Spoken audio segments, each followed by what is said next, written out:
another day, another mini vlog na naman tayo mga best for today's video. Tara mga best at ipapasyal po kayo sa town center.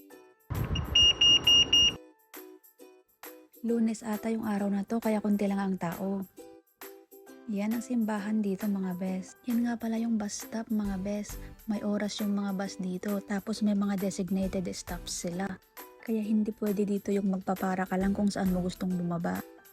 Ito ang itsura ng town center dito sa Watford. Ayan, papasok na nga ako sa shopping mall. Minsan nga pag wala akong magawa sa bahay ay pumupunta lang ako dito sa shopping mall kasi malapit lang sa amin. Mga 15 to 20 minutes walk lang, kaya ayan, naglakad-lakad lang ako para naman may exercise mga bes. At minsan nag-e-enjoy lang din akong magtingin-tingin ng mga benta kahit hindi naman ako bibili. Joke lang, wala talaga akong pambili mga bes. Dahil wala pang sahod. Kaya tiis-tiis muna tayo sa window shopping.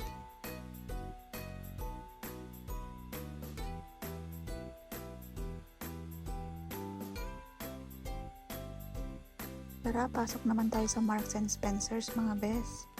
Pagpasok mo pa nga lang ay maaamoy mo na yung bango ng mga tinapay. Sobrang nakakatakam. At ayan ang mga prutas, ang daming pagpipilian. At ayan ang mga gulay at fresh herbs.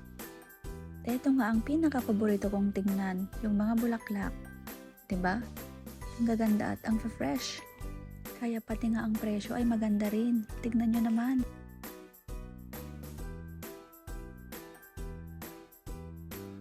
Ayan, ang mga orchids.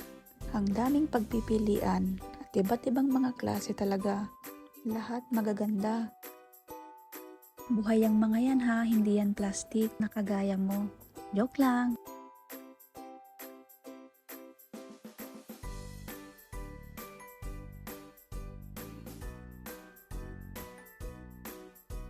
Ito na naman tayo sa mga baby clothes. Ang sarap mamili kaso ang dami ng damit ni baby eh. Isa pa ang bilis nilang lumaki kaya sayang lang yung mga damit.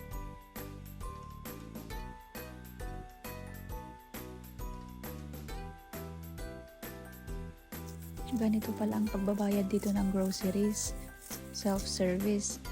Pero meron din naman yung normal na merong cashier.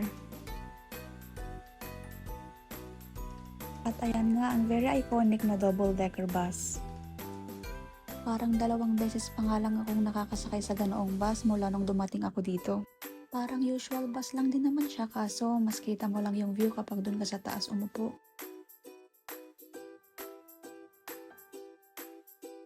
Yan at napagod na nga ako at nagdesisyon na akong umuwi. And that's all for today. See you sa next vlog mga bes. Thanks for watching. Bye!